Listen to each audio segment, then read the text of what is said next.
ભારતના લોખંડી પુરુષ સરદાર વલ્લભભાઈ પટેલની 150મી જન્મ જયંતિ નિમિત્તે ભારત સરકાર દ્વારા આયોજિત રાષ્ટ્રવ્યાપી અભિયાન સરદાર @150 યુનિટી માર્ચ અંતર્ગત આજે થરાદ ખાતે વિધાનસભાના અધ્યક્ષ શંકરભાઈ ચૌધરીના અધ્યક્ષસ્થાને ભવ્ય પદયાત્રાનું આયોજન કરવામાં આવ્યું હતું। આ પદયાત્રા એકતા અને રાષ્ટ્ર પ્રત્યેની પ્રતિબદ્ધતાનું પ્રતીક બની હતી, જેમાં તમામ સમાજના લોકોએ ઉત્સાહભેર ભાગ લીધો હતો। દેશની એકતા, અખંડિતતા અને રાષ્ટ્ર નિર્માણમાં સરદાર સાહેબના યોગદાનને બિરદાવવાના ઉદ્દેશ સાથે યોજાયેલી આ પદયાત્રામાં અધિકારીઓ, યુવાનો, વિદ્યાર્થીઓ, સામાજિક સંસ્થાના પ્રતિનિધિઓ, સહકારી આગેવાનો અને નગરજનો બહોળી સંખ્યામાં ઉત્સાહપૂર્વક જોડાયા હતા। આ પ્રસંગે અધ્યક્ષ શંકરભાઈ ચૌધરીએ જણાવ્યું હતું કે સરદાર સાહેબે દેશ સેવામાં અસ્મરણીય યોગદાન આપ્યું છે। ખેડૂતો સહિત વિવિધ વર્ગના નાગરિકોએ તેમને સન્માનભેર જીવન જીવી શકે તે માટે બ્રિટિશ સરકાર વિરુદ્ધ આંદોલનો કર્યા હતા। દેશના રજવાડાઓને એકત્રિત કરીને ભારતને એકતાના સૂત્રમાં બાંધવાનું સરદાર સાહેબના યશને દેશ સહાય નમન કરે છે। આઝાદી બાદ દેશની પ્રગતિ માટે સરદાર સાહેબે મહત્વપૂર્ણ નિર્ણયો લીધા હતા। ખાસ કરીને કાશ્મીર ભારતનો અભિન્ન અંગ રહે તે માટે સુનિશ્ચિત કરવા તેમનું યોગદાન અત્યંત મહત્વનું રહ્યું હતું। અધ્યક્ષ શંકર ચૌધરીએ વધુમાં જણાવ્યું હતું કે મહાત્મા ગાંધી અને સરદાર સાહેબના સપનોને સાકાર કરવા વડાપ્રધાન નરેન્દ્ર મોદી અને ગૃહમંત્રી અમિત શાહ દેશને આગળ લઈ જઈ રહ્યા છે। પ્રેમ, સંવાદ અને સંવિધાનના માર્ગ પર ચાલીને કોઈ પણ સમસ્યાનું સમાધાન શક્ય છે અને દેશ આજે જે માર્ગે સતત આગળ વધી રહ્યો છે। સરદાર સાહેબની 150મી જન્મ જયંતિ નિમિત્તે અધ્યક્ષ શંકરભાઈ ચૌધરીએ હૃદયપૂર્વક નમન કરીને સરદાર સાહેબના આદર્શોને જીવનમાં ઉતારવા માટે નાગરિકોને અપીલ કરી હતી। આ કાર્યક્રમ દરમિયાન રમતગમત ક્ષેત્ર યોગદાન આપનાર વિવિધ રમતવીરોનું સન્માન કરવામાં આવ્યું હતું। પદયાત્રાનો પ્રારંભ માર્કેટયાર્ડ થરાદ સરદાર પટેલ સ્ટેચ્યુથી કરવામાં આવ્યો હતો, જ્યારે પદયાત્રાની પૂર્ણાહુતિ લુણાલ નકળંગધામ ખાતે કરવામાં આવી હતી। અધ્યક્ષ શંકરભાઈ ચૌધરીએ નાગરિકોને એકતાના શપથ લીધા હતા। એક ભારત, આત્મનિર્ભર ભારત અને રાષ્ટ્રીય એકતાના સૂત્રોચ્ચાર સાથે પદયાત્રા પૂર્ણ કરાઈ હતી। આ પ્રસંગે બનાસ બેંકના ચેરમેન ડાયાભાઈ પિલિયાતર, પૂર્વ સાંસદ પરબતભાઈ પટેલ, થરાદ તથા પાટણ એપીએમસીના ચેરમેન શૈલેષ પટેલ, નેહલ પટેલ, જિલ્લા પોલીસ અધિક્ષક ચિંતન તેરૈયા, નિવાસી અધિક જિલ્લા કલેક્ટર ટી.કે. જાની સહિત સ્થાનિક આગેવાનો અને બહોળી સંખ્યામાં નગરજનો હાજર હતા। અને ખેડા જિલ્લાની અંદર સૌથી પહેલા ખેડૂતો માટેનું જે આંદોલન હતું, ખેડૂતો પર બહુ મોટો ટેક્સ નાખ્યો હતો। અત્યારે ટેક્સ આપણે ત્યાં નથી, ભારત દેશની અંદર ઇન્કમ ટેક્સ કે એમાંથી બધા ધંધા છે, પરંતુ ખેતીને નથી કોઈ નાખી શક્યું।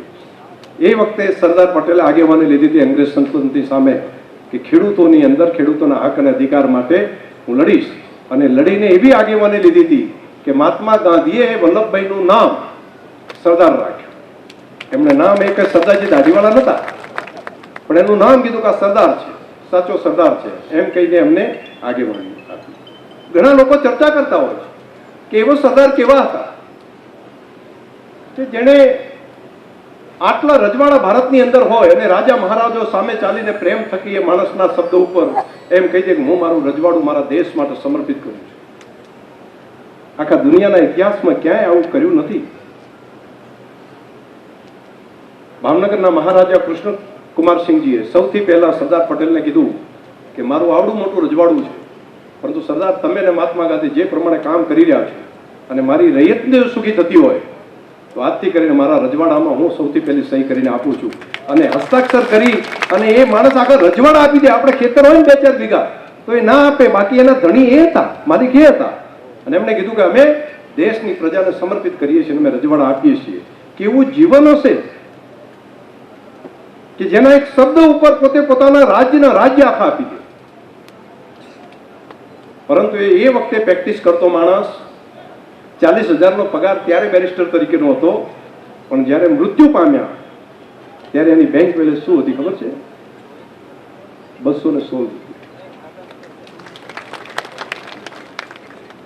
મણિબાઈના ખાતામાં ત્યાં 216 રૂપિયાની એની આવક હતી, અને એ જ 2 જોડી કપડાં, 2 ટિફિન અને 2 જોડી ચપ્પલ અને 2 બૂટ અને એક લોખંડનો સુટકેસ જે કહીએ ને આપણે, તો ટંક કહેતા, એ ટંક અને એની અંદર એનું આખું આ જીવન। સરદાર સાહેબની 150મી જન્મજયંતિ નિમિત્તે સમગ્ર દેશની અંદર યાત્રાઓ નીકળી રહી છે. સરહદી વિસ્તાર એવા થરાદના આંગણે આજે હજારોની સંખ્યાની અંદર કિલોમીટરો સુધી ખેડૂતો, વેપારીઓ અને સામાન્ય પ્રજાજનો જોડાયા. સરદાર સાહેબે રાષ્ટ્રીય એકતા માટે આપેલું યોગદાન તેને યાદ કરીને આ રાષ્ટ્રીય એકતા માટેની આ યાત્રા દેશ માટે જીવવા માટેની નવી પ્રેરણા આપશે. આજે સરદાર સાહેબના યોગદાનને સાચી શ્રદ્ધાંજલિ આપવાનું કામ પૂરા દેશવાસીઓ કરી રહ્યા છે. સરહદી વિસ્તારના પ્રજાજનોએ પણ આજે મોટી સંખ્યાની અંદર અમારી સાથે ચાલીને લગભગ 9-10 કિલોમીટર સુધીનો પ્રવાસ કરીને સરદાર સાહેબને પોતાની શ્રદ્ધાંજલિ આપવાનું કામ કર્યું છે. બંને ભાઈઓનું યોગદાન એવડું જ હતું. વિઠ્ઠલભાઈએ પણ લોકશાહીની સંસદીય પ્રણાલી માટે તેમણે આપેલું યોગદાન કોઈ નાનું નથી, પરંતુ નવી પેઢીને ઘણી વખત ઇતિહાસ ભણાવવામાં નથી આવતો, ત્યારે પોતાના ગૌરવશાળી ઇતિહાસનું ગૌરવ નવી પેઢી લઈ શકે એ માટે મેં આજે વલ્લભભાઈની સાથે સાથે વિઠ્ઠલભાઈના યોગદાનને પણ આજે યાદ કર્યું.